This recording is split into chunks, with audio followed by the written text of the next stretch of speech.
Hello, I want to talk about pressing today. Ironing, pressing, iron. What is pressing? What is ironing?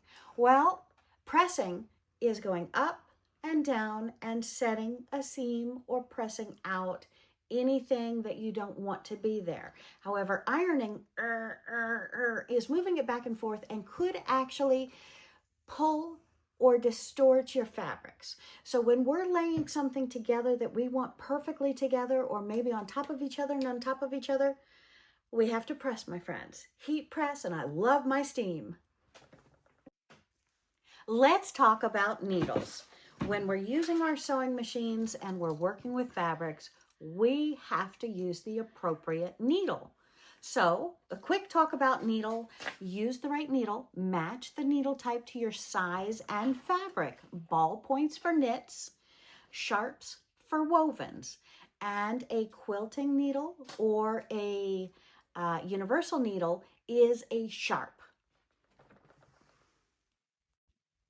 Let's talk about needles, and let's talk about sizes of needles. You've seen me come out here with needles and replace my needle every 8 to 10 hours as I'm quilting on my domestic machine, every 8 hours on my long arm. But if we're talking about sewing and sewing fabric, sewing different kind of cloths, we want to talk about the kind of needle. So a size 9 or a 70 is suitable for light fabrics like silk and taffeta.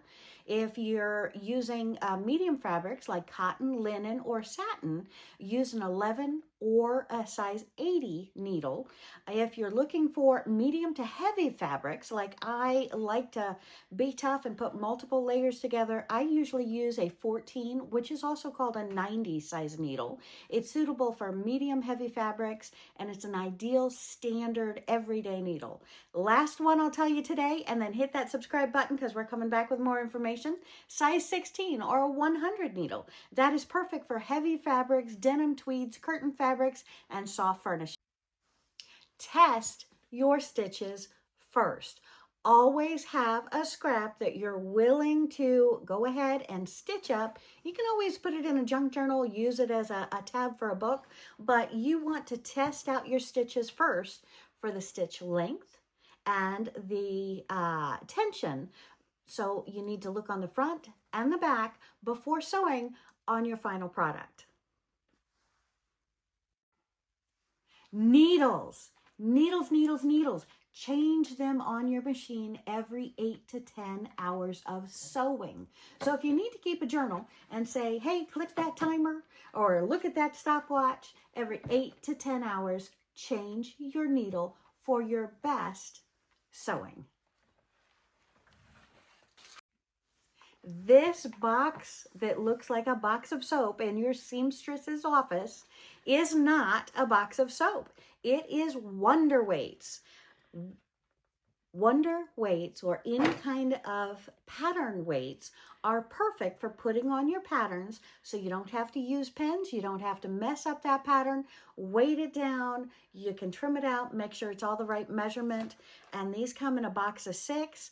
They are absolutely delightful. And my friends, when we're working with rulers, we're looking at cutting our fabrics, weights. Use weights. Now, the tip today, backstitch with purpose. What does that mean? Well, every time we start and we stop, we want to backstitch because this is a potato warmer. It's going to get a lot of wear and we don't want it to tear. Same with our tortilla warmers. Backstitch, backstitch, backstitch. Gonna put a shirt over my head, backstitch.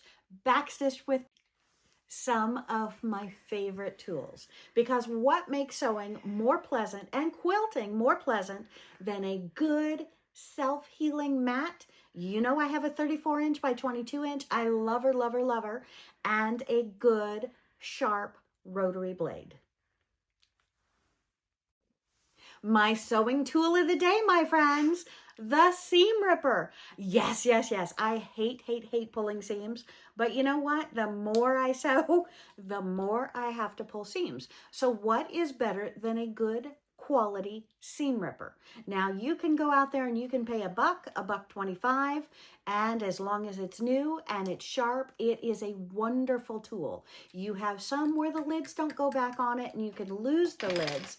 You have some where the lids help become your handle. Whichever one you prefer, a good, fresh seam ripper is one of your best friends and your best sewing tool. My sewing tool of the day happens to be, I couldn't make my mind up, glass head pins. It's on a magnetic pin cushion here. Pin holder. And I have clips. You will see me use these clips more and more often as you watch my quilting tutorials. And they are wonderful clips. Ow! I know, you've seen this before. This is not a pincushion, but my friends, this is probably my favorite pincushion. Because what is better than when I drop a pin on the floor than having a magnetic pin holder to go ahead and pick it up off the floor with. You need one of these, on it. My quilting tool or sewing tool of the day happens to be, yes, you guessed it, you can buy these for a buck, $1.25, or you can buy them for $7. But these, my friends, are a lifesaver. We need these as a seamstress. We need these as a quilter. We need these because we play. It's a tape measure. It's double-sided. You have your metrics. You have your yardage. You have your inches. These are invaluable. Hey, guess what? My tool of the day is these handy little sharps. These are scissors that can really get in there and trim. And what is better than making something where you can hold on to them all the time? These are so handy. Snips. They work for everything. I want you to comment. This is the day for you. Tell me what grandma taught you, because my grandma taught me measure twice, cut once.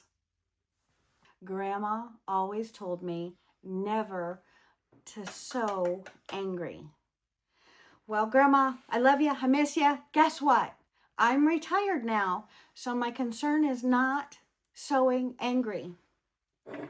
It may be a problem with not sewing while intoxicated? Maybe? Huh?